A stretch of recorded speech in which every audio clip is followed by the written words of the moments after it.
네, 이번 주 국내 증시에서 많은 투자자들의 관심을 받았었던 업종, 어떤 섹터인지 리스트부터 확인해 보도록 하겠습니다. 자, 반도체부터 출발해서 방산, 조선, 원전까지 이번 주도 다양합니다. 먼저 반도체부터 가볼까요? 지지부진하던 반도체 쪽에 담비 같은 소식이 전해졌습니다. 트럼프 행정부가 15일에 발효 예정이었던 AI 반도체 수출 통제 계획을 폐기한다. 이런 이야기가 나왔거든요. 반도체주에게 어떤 영향을 미치게 되는 건지 전략적으로는 어떻게 가야 될까요? 일단 트럼프 행정부에서 AI 반도체 수출 규제를 철회를 했습니다. 이건 분명한 호재라고 봐야 되겠고요. 필라델피아 반도체 지수는 바로 급등하면서 여기에 화답을 보였는데 우리 시장에서도 사실 전일 오전장까지는 이에 화답을 했습니다. 그러면서 한미 반도체를 중심으로 이제 밸류 체인들의 주가도 좋았고요. 삼성전자, 하이닉스 모두 소폭의 상승 흐름을 보였는데 사실 트럼프 행정부가 이 규제를 완전히 철폐하는 것은 이전 정권에서 만든 이 규제 자체를 없애고 새로운 규제를 만들겠다는 거지 규제를 완전 철폐하겠다는 것이 아니거든요. 네. 그렇기 때문에 이런 새로운 규칙을 마련하기 위한 것이라는 점에서 투자 심리가 좀 흔들리게 된 것 같습니다. 그래서 상승폭을 많이 반납했고요. 더구나 오늘 장에서는 반도체 관련주들 모두 좀 다운되는 그런 분위기를 보였는데 반도체 관세 문제도 해결이 되지 않은 그런 상황이고요. 그런 만큼 반도체 관련주들의 상승 흐름이 본격화되기에는 아직은 좀 이르다. 다만 이제 하이닉스나 삼성전자 같은 경우에는 환율이나 이런 영향에 따라서 수급 요인에 의해서 상승을 할 수는 있겠지만 업황에 대한 회복이 중요한데 관세 정책으로 인해서 지금 유통 자체가 마비가 된다면 지금 현재 불이 붙고 있는 이 AI 산업 환경에 이 발전 속도가 좀 더뎌질 수 있고요. 더뎌진다면 HBM 성장세까지 이제 둔화가 될 수 있는 이런 우려감이 번지고 있는 상황입니다. 그래서 아직까지는 확실한 상승 흐름 확인하기가 좀 어렵고요. 하지만 분명하게 우리가 알 수 있는 것은 AI 산업은 성장성이 뚜렷하다는 부분입니다. 네. 특히 국내 대선 후보들의 반도체 정책, 특히 AI 관련된 정책들이 지금 공통적으로 이어지고 있는데요.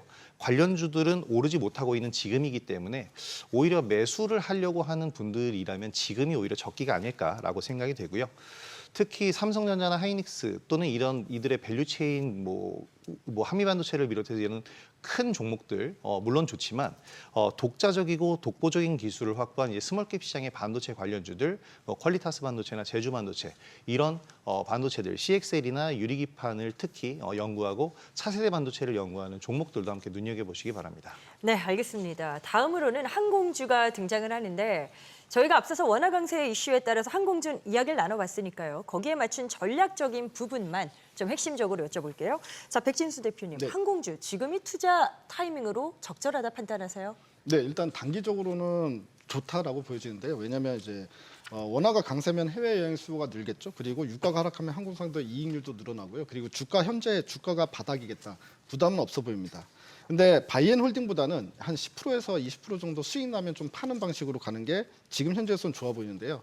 일단 우리가 이런 유가 하락이나 원화 강세 같은 재료가 주가 상승에 일시적으로 반응하는 재료고요. 사실 추세를 타려면 여행객 자체가 꾸준히 늘어야 되잖아요. 그러면 아웃바운드, 인바운드 그리고 항공 화물까지 다 좋아야 되는데 항공 화물은 이제 예를 들어서 무역 분쟁이나 관세 때문에 항공 화물 수요가 줄어들 거고 그리고 경기 침체 흐름이 간다면 또 여행 수요 자체가 줄어들 수 있기 때문에 네. 이런 것들 좀 확인해야 된다.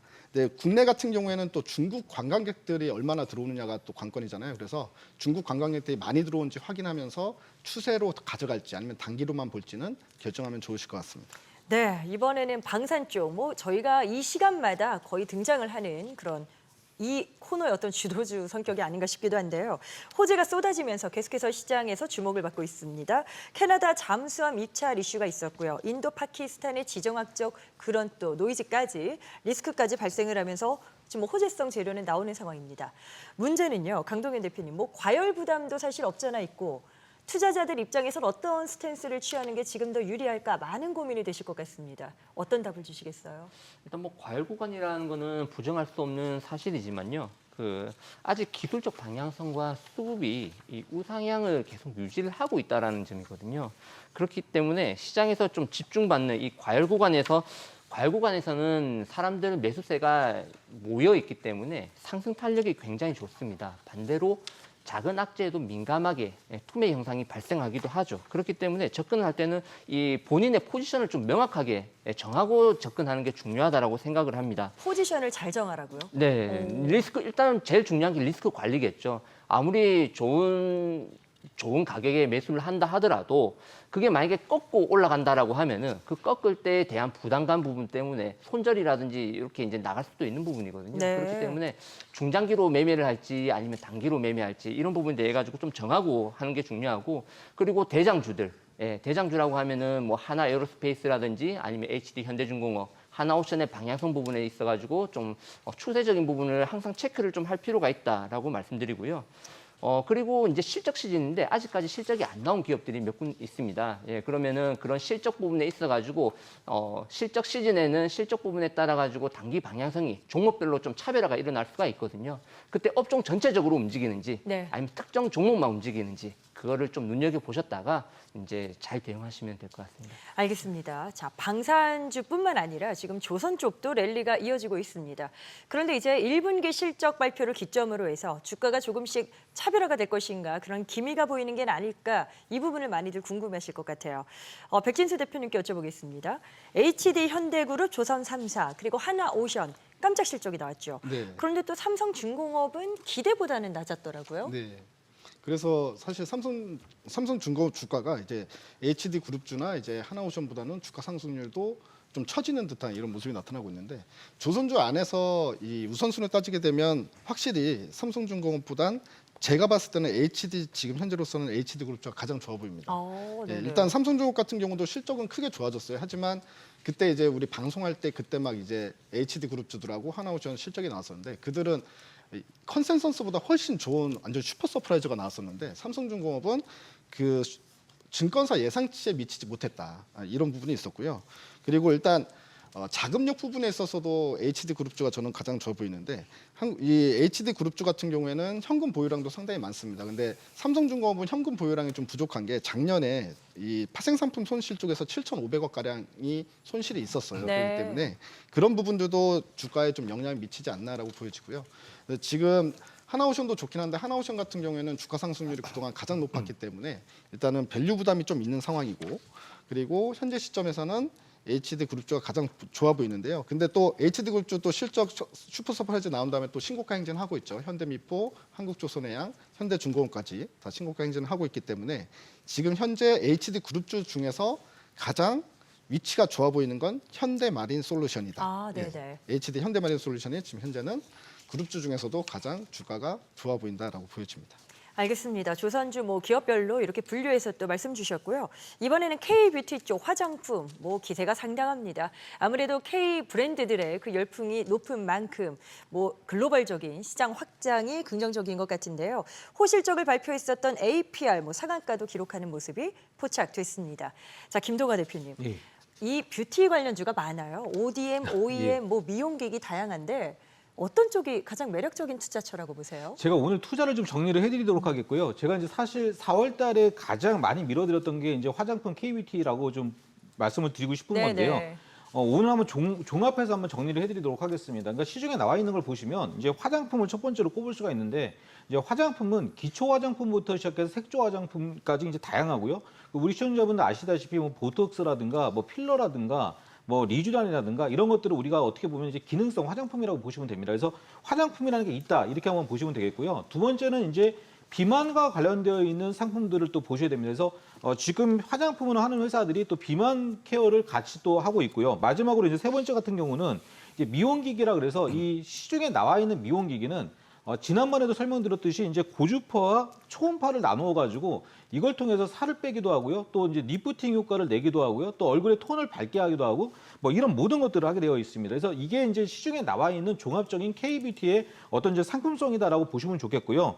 이 APR을 좀 분석을 해드리면 이게 자회사가 메디큐브인데 이게 콜라겐 제품과 함께 이제 김희선 씨를 모델로 해가지고 이 고주파, 초음파를 통해서 이 간편 미용 디바이스를 이제 출시를 한 겁니다. 그러니까 네네. 화장품을 바르면서 미용 기기로 얼굴에 이제 계속 상처를 내거나 아니면 이제 고주파나 초음파를 통해 가지고 이제 조금 더 효과를 극대화시켜 나가는 이제 그런 제품이라고 보시면 되는데 이게 미국에서 어마어마하게 히트를 쳤다는 얘기죠. 그래서 아마존에서 보니까는 뭐 그 30만 건을 넘어서는 이제 그런 상황이 나타나면서 매출과 영업이익이 엄청나게 나타나서 이제 지금 뭐 매출이 1조를 넘네 뭐 이제 이런 얘기까지 나오고 있는데요. 이제 그러면서 주가가 이제 전일 같은 경우 상한가도 나왔고 급등이 나왔단 말이죠. 그래서 이런 종목군들을 좀 찾아보면 조금 더 투자를 효과적으로 매매할 수 있다고 보시면 좋겠고요. 이런 컨버전스 할 수 있는 이 디바이스 회사들을 보면 이제 아모레퍼시픽이나 VT 같은 회사들 같은 경우는 처음에는 이제 화장품 회사였는데 지금 보니까 물건도 많이 팔리고 수출이 많이 되니까 이걸 같이 진입을 하면서 요즘에 보면 주가 모습이 분명히 좋아지고 있다라고 보시면 좋겠고요. 네. 이제 그 다음에 이제 클래시스라든가 이제 원텍이나 파마 리서치 같은 경우는 자사의 이 그 피부 미용 관련한 제품들을 이 홈케어로 이제 지금 현재 보면 확대시켜 나가는 과정에 있는 회사들입니다. 그래서 이들 회사들도 주가가 지금 거의 신고가를 갱신하고 있다라고 보시면 좋겠고요. 이제 올해 같은 경우에는 어떻게 보면은 이 실적을 가장 많이 그 상승할 수 있는 우상향 방향의 업종이 지금 화장품 업종이니까 이들 업종의 당분간의 주가 상승률은 계속적으로 이어질 것이고 오늘 보신 내용을 가지고 시청자분들이 한번 종목에 대한 초이스를 해서 계속적인 보유 관점을 가진다면은 좀 더 높은 수익들을 낼 수 있지 않을까 그렇게 보여지고 있습니다. 김호영 대표님께도 화장품 쪽 짧게 전략을 여쭤보고 싶은 게 워낙 또 많은 분들이 요새 이쪽 트렌드에 관심이 많으시더라고요. 저는 수급적으로 일단 먼저 김동원 대표님이 분석을 잘 해주셨기 때문에 간략하게 말씀을 드리면 사실 APR의 호실적이 KBT 관련주의 상승 모멘텀을 제공한 게 맞습니다. 그리고 그동안 화장품주들은 실적이 계속해서 성장을 해왔는데 주가 상승이 못 따라간 거였거든요. 여기에는 이제 대내적인 시장 이슈 때문에 수급이 부족했기 때문입니다. 근데 이제 이번 주부터 이제 정책주부터 수급이 풀리기 시작하면서 시장이 좀 활발함이 돌아왔죠. 여기에 APR이 역대 최대 실적이 맞물려서 급등세를 보인 건데 상승할 수 있는 명분 충분한데 수급만 부족했던 것뿐이었습니다. 네. 그렇기 때문에 이제 본격적인 상승 구도를 오히려 또 만들 수 있을 거다라고 생각이 되고요. 화장품주들이 많이 못 올라가고 있는데 저는 화장품보다는 미용 의료기기 쪽, 그러니까 상승하는 쪽에다 더 관심을 두는 것이 좋겠다. 그래서 지난 3월 크게 수익을 올렸었던 종목이 레이저옵텍인데요. 이게 미용 의료기기 관련주들 중심으로 관심 있게 보시기 바랍니다. 알겠습니다. 관심군까지 말씀을 들어봤습니다. 자, 이제 원전 쪽이 남아 있습니다. 체코 원전 이슈 다들 들으셨을 것 같은데요. 원전 계약에 제동이 걸려 있는 상태입니다. 이 때문에 주가 동향에도 좀 영향이 있었는데 강동현 대표님, 이거 뭐 전략을 다 수정해야 되는 상황이에요? 뭐 그 정도는 아닌 건가요? 일단 포지션 자체는 크게 문제가 없다라고 생각됩니다. 수급적으로 본다라고 하면은 일단 그 보도가 나온 이후에 우리나라 이제 대표 종목군들 두산에너빌리티 그리고 BHI 그리고 현대건설 모두 저가 급락 출발을 했지만 빠르게 회복을 하였거든요. 네. 이거는 나중에 체코 이제 정부 입장이 어느 정도 진화한다라는 얘기가 나오기 전이었습니다. 그렇다라고 하면은 수급적인 부분이 꼭 체코에만 이렇게 정해져 가지고 거기에 따라 가지고 재료가 움직인다 이런 건 아니다라고 볼 수가 있거든요. 외부적인 다른 재료도 분명히 있다라는 겁니다. 향후 수주라든지 이런 부분도 긍정적으로 볼 수가 있지만 향후에 이제 AI에 있어 가지고 이게 현실화되면서 전력 공급 이런 부분이 가장 중요하다라고 생각하거든요. 그리고 뭐 미국의 빅테크 기업들, 뭐 아마존이라든지 이런 기업들이 이제 SMR에 집중적으로 투자를 하고 있기 때문에 중장기적으로 본다라고 하면은 SMR 모멘텀도 좀 꾸준하게 가져가지 않을까. 그런 그쪽으로 좀 관심이 필요하다 생각됩니다. 네. 혹시 뭐 다른 시각이나 더 강조하고 싶으신 부분이 있는지도 궁금한데 백진수 대표님은 어떠세요? 네, 예. 이 지금 현재 체코 원전 관련해 가지고는 이제 프랑스 EDF 쪽에서 그 가처분 신청을 한 건데요. 이게 뭐냐면 말도 안 되게 너무 싼 저가 수주였다. 금액 자체가. 예, 금액 자체가 그렇기 때문에 그걸로 그러니까 두 기 해가지고 22조, 23조 정도니까 한 기당 이제 11조 정도, 12조 정도가 들어간다는 건데 그걸로 어떻게 만드냐? 그러니까 유럽에서 보통은 이제 한 기를 건설하는데 한 30조 이상이 들어간다고 합니다. 그러니까 이게 말이 안 되는 수주 금액이다라고 해서 가처분 신청을 한 거거든요. 그러면 지금 체코 정부 입장에서는 우리나라랑 하고 싶죠. 왜냐하면 다른 데랑 하면 30조 이상이 들어간 거 우리나라랑 했을 때 한 기당 1, 2조로 원전을 지을 수 있다 그러면 체코 정부가 오히려 더 급한 입장이고요. 그래서 체코 정부가 알아서 해결을 할 문제다. 근데 만에 하나 체코 수주가 만약에 이게 안 좋은 무산이 상황으로 된다, 간다. 예. 무산이 된다라고 하더라도 사실 우리 입장에서도 그렇게 손해 볼 문제는 아니다라는 의견도 일각에서는 있습니다. 아, 일각에서는 그래요? 이 채권 수출 받지 말아야 된다라고 말하는 쪽도 상당히 많거든요. 오히려 그게 낫다. 네, 너무 저가기 때문에. 네네. 네, 그래서 사실 그리고 원전의 사실 키포인트는 지금 이미 수주를 따낸 체코 쪽보다는 앞으로 있을 SMR이 훨씬 더 성장 모멘텀이 될 거기 때문에 그래서 오히려 이 부분을 위해서 뭐 두산 에너빌리티가 급락이 나온다 그러면 저가 매수의 기회로 삼고 일단 1순위는 두산 에너빌리티가 될 수 있겠고요. 그다음은 BHI 그리고 그다음으로는 DLENC가 주가가 이 이슈 때문에 조정이 나오면 매수를 해봐도 되지 않을까라는 생각이 듭니다. 네네. 다양한 시각에서의 원전주 또 관심 이슈를 들어봤습니다. 투자의 최종 판단과 책임은 투자자 본인에게 있다는 점 항상 기억하시고 자신의 원칙에 맞추어서 현명한 투자하시길 바랍니다.